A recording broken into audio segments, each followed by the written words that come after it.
was brilliant. It was brilliant play from Leeds. I mean, not Arsenal. Leeds nil, Arsenal nil. Yeah. You think, did Arsenal come to win that game?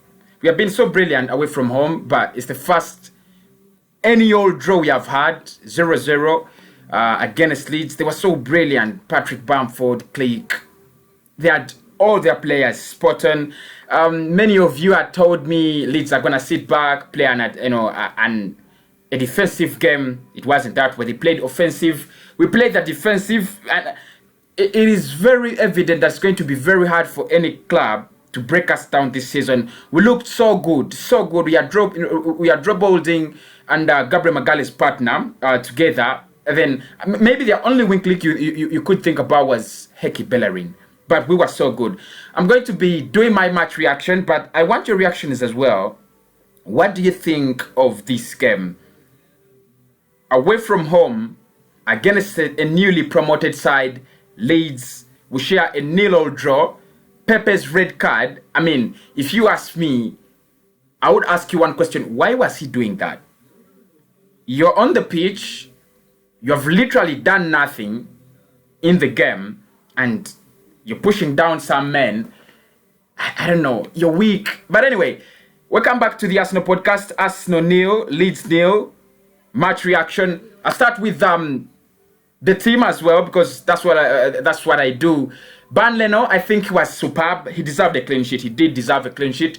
It was between him and Patrick Bamford. It was between him and the Leeds forwards. And I think he did so well. Click should have scored like 2. Patrick Bamford, I think he should have scored 3. He should have scored 3, but I think Leno was so brilliant. For me, in that Arsenal side, he was man of the match. I thought about Gabriel.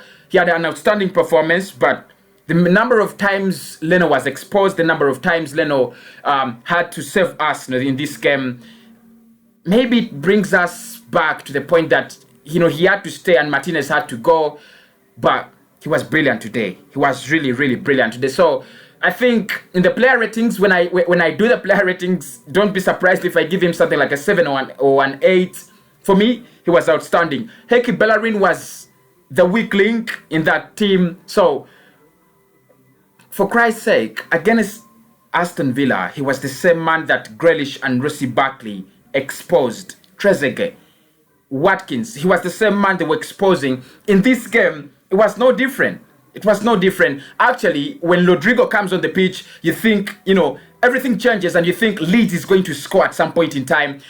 At half time, it was very clear that we're using, that right wing, because they were using Heki Bellerin, and Mikel Arteta never notices this. He never wants to give Ainsley a chance. He never wants to give Cedric a chance. But I think for me, Bellerin was not so good in this game. Gabriel Magalhaes, apart from that Aston Villa performance, maybe one of the very little performances we're going to see that are not so good from him. Today was outstanding. The way he stood against Patrick Bamford, 7 goals this season, and you thought the way they were exposing us, he was going to score at some point in time. But the good thing is, he didn't get the chances clear cut. He got some chances, but they were not clear cut. Gabriel was always there trying to, block him here and there. So I think Gabriel was brilliant. Rob Holding, for me, in this game, the fact that we didn't concede, will communicate to you that maybe all the defenders were good, but Rob Holding was exposed at, on a couple of occasions, especially in the halftime.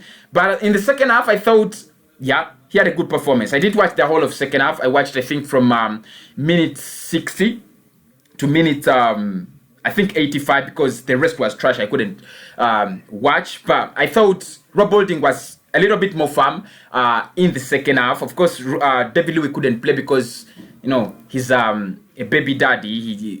His wife just delivered. So he had to be out of the game. No other reasons, actually. Kian Tierney, for me, in that defense, he looked so good. He looked so good going forward, playing down that left side. Although you think he was a little bit more limited because he has been used to playing with Saka and Aubameyang. Today, Aubameyang played down in the middle, and then Bukayo Saka started on the bench because the two players that started on the flanks were Pepe and Willian. Willian started on the left, and then Pepe started on the right. So he thought he was a little bit more limited. He was not free playing with Willian, and so we didn't see much of him coming forward or delivering those crosses that he uses. He usually delivers. Again, it creates more of a question: does he play better when he's a left back, or is it true that Mikel Arteta wants him to play as a fullback? As a centre back among the three, but it is not where he has to play. So I thought Tierney, I don't have any negative remarks on him. He was brilliant. Now, the problems came in with the midfield when Partey and El Neni got injured. I told you in the match preview that it's going to be ruckus. It's going to be havoc. It started so well. I mean, it started like, in the opening 10, 20 minutes of the game, you thought Arsenal was good, brilliant. We had the ball, we could steal it, we could pass it around. Xhaka and Ceballos, they looked like a pivot we have never seen. But the truth is, they are rubbish. They are just rubbish. We've been crying for Willock. Everybody has been crying for Willock. I don't want anybody to distance themselves from the sanction of Willock. But he didn't do anything for me. He just didn't do anything. But starting with Granit Xhaka, I don't know how to rate him, because these days I just don't understand what he does. That's the truth. I just don't know whether he's playing as a CDM or he plays as a box to box. I don't know whether he plays as he plays a free role at the club, but his output, work rate, and everything is so negative. Trust me, he's one of those players that are letting us down. So Granit Xhaka and his midfield partner Dani Ceballos, let me just wait for them in the player ratings and see how much I'm going to award them. But Jose Willock made his first start for us in the Premier League this season. He has been so brilliant out in the Europa League and other games. So many of the fans were asking for him to make up, to start, and everybody was like, okay, what if he starts? Maybe. He started today, and I want you to tell me what you thought about Jose Willock, because for me, I didn't really see much of him.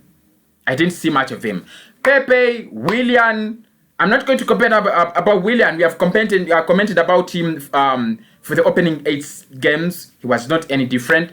Pepe, he has been asking for game time. He went to the French media saying, he needs game time. He got it today. You can't judge him with one game, but that red card. Let us talk about that red card. Maybe it would make sense if we talked about the red card. What was he doing?